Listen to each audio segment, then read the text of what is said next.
Kevin Marshall, owner and operator of Smiling Moon Guitars here in the beautiful city of Charlotte, North Carolina. And today we're going to highlight one of my custom builds. This is a double neck hollow body console lap steel.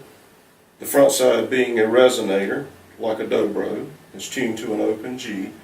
The back side being just a lap steel, it's tuned to an open D.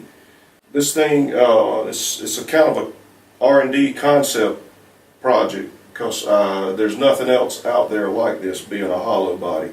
So what you get out of this is acoustic sounds and electric sounds, and we'll get into that here in a minute. But let's talk about the construction. The sides are maple. The binding is Peruvian walnut. The headstock plates are Peruvian walnut. The bridge here, the pickup mounts are all American walnut. The top, believe it or not, is birch plywood, 1/8 of an inch. And the reason I did that is because I didn't want it to crack. And birch is very resonant like maple. So the bottom side, and I can get a little shot of that. The bottom side is 3/8 birch plywood, and it's all reinforced for the legs. So this thing basically, it was built for the road. I wanted it heavy duty enough to hold up. So I put the sound screens in the front and the back, and the reason I did that is because of feedback. This thing was built to be plugged in. So you do get some sound out of these holes, but it won't feed back on you. You can turn it up pretty good. The cone is a copper cone. There's a guy down in Georgia that spins these cones. They're smaller diameter. This is a 7-inch copper cone, and the reason I use copper is because it's warmer and more robust in sound. His name is Charles Atchison. He does a great job on that. The cover is an old trivet, which is a hot plate. Remember those at your grandmother's house, the old sterling silver? So I found one of these. I had to modify it for the screw holes and bore the hole for the biscuit bridge. And I sent it to Red's Parts Attic in Texas to have it chrome plated. Did an outstanding job. This cover is a Gretsch lap steel cover, and luckily it bolted right on. The rest of these parts are just standard parts you can buy on the internet. The electronics on this thing is what makes this guitar. You have, as you can see, there's a lot of knobs, but you got control over everything. So I have Fishman. It's a Fishman Nashville Resophonic biscuit bridge under here. Then I have a Fishman AG series ceramic pickup under here. They're both connected to a Fishman power chip preamp, which has a 9-volt battery, which is inside. So the switches, you can switch here. You can switch this switches to this pickup. This is both pickups, and this switches to this pickup. So playing both necks at the same time, you can just leave it in the middle. This is tuned to an open G, as I said before, and an open D. So you can strum one and play something on the other, and I'll just show you something real simple of what I'm talking about.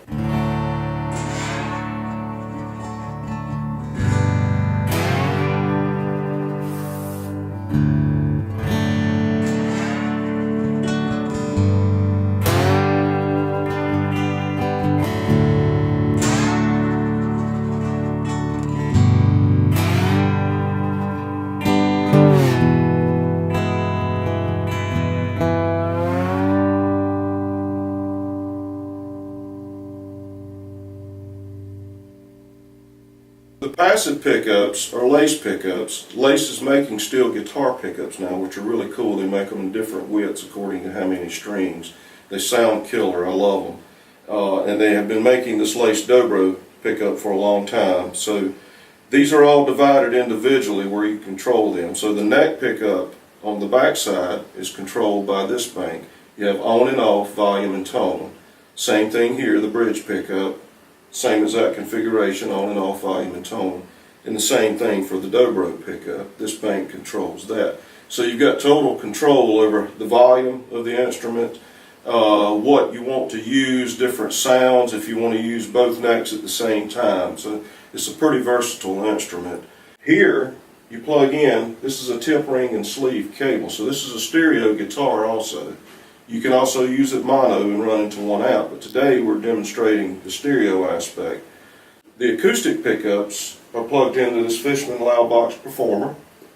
The electric pickups are plugged into this little amp over here, which I'll describe real quick. This is a late 40s, early 50s Revere reel-to-reel tape recorder that we gutted out and converted to a guitar amp. And that's another one of the things I do, is repurposing old amps or tape recorders or whatever, anything that has tubes in it that can be converted to a guitar amp. So I did all the physical work on this amp, the cosmetic work, and then Rob Preston did all the electric work, and he is here in Charlotte too. The name of his company is RFI Audio. He does fine work. The tuners are Shaler tuners. I wanted the upright for ease of tuning. They work really great and they look cool. The logo, my company logo, there's a company in New York, a 3D printing company, Shapeways. That is a 3D printed brass part that's been plated, and you can have them plated to whatever you want on them. They do really nice work. So we put a bigger one here. And that's, you know, pedal steel guitars, they always put their cool logo on the front of the instrument, so we had to do that. So you've already seen and heard the clean side of this thing. The cool thing too is if you want to rock and roll or play blues or whatever, you can just run it through the tube amp and get the distortion you want. So it's a pretty versatile instrument, and I'll show you what I'm talking about.